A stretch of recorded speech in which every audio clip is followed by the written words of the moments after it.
करके दिखाइए।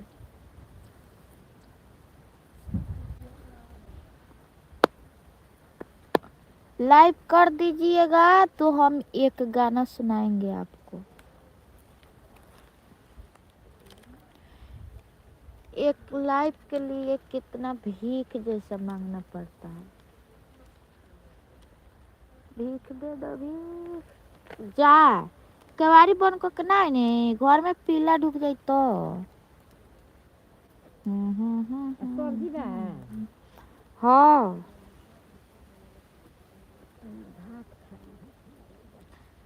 हाँ ये तो बात हुआ। लाइव कर दीजिएगा। एगो लाइव मिल गई हमारा।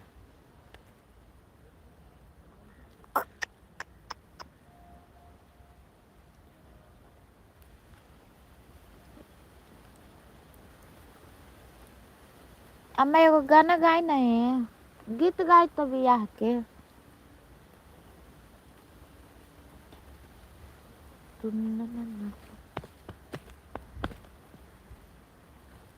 आई होय काटी होय काटी।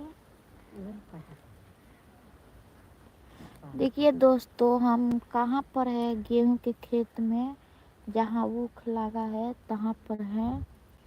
हमारे सास माँ घास काट रहे हैं, हम वहाँ पर बैठकर भाषण कर रहे हैं। वो वीडियो में नहीं आते हैं, नहीं तो हम आपको दिखाते हैं।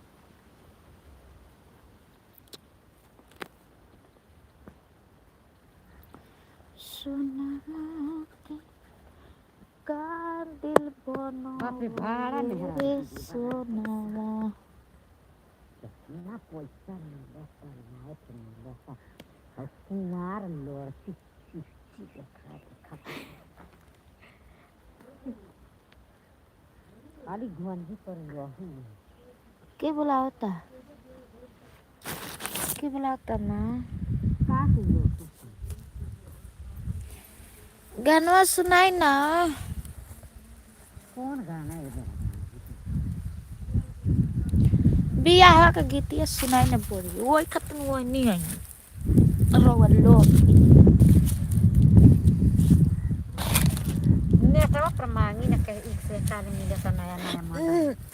नेट पर ना दिखाए, नेट पर लाइव चलाते नहीं। लाइव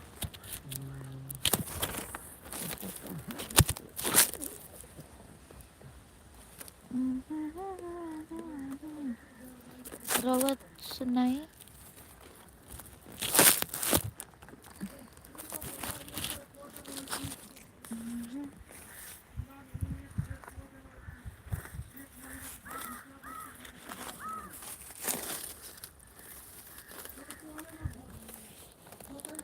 लाइव कर दीजिए दोस्तों।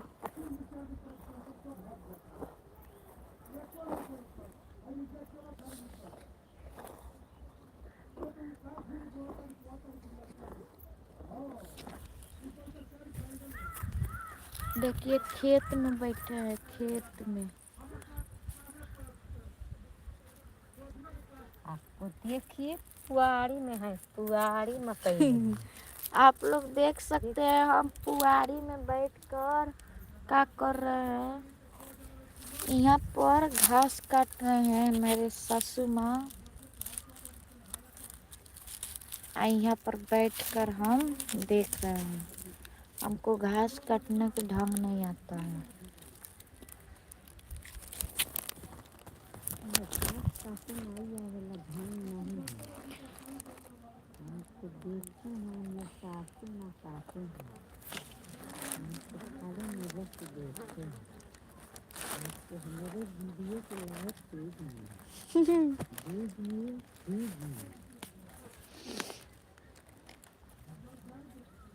हम बहुत मजबूर हैं, बहुत बेकार हैं। आप लाइक दीजिए, जल्दी दीजिए। हमारे सासू माँ बोली बहुत मजबूरी में हम वीडियो बना रहे हैं। देखते हैं क्या बोल रहे हैं।